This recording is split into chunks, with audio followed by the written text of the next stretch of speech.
Eto na po mga bossing. Nagawa na po natin yung 3 piraso na in-order nila sa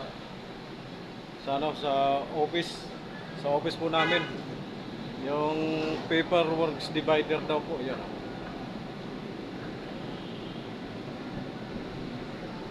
Yung dating 3, ginawa ko na pong 4 para marami-rami silang ma-divide ng mga mga paperworks nila. Yan po mga boss.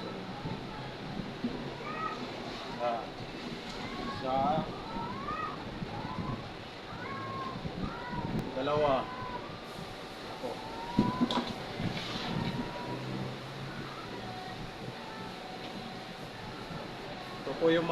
Ito po yung pangatlo mga bossing. Yan.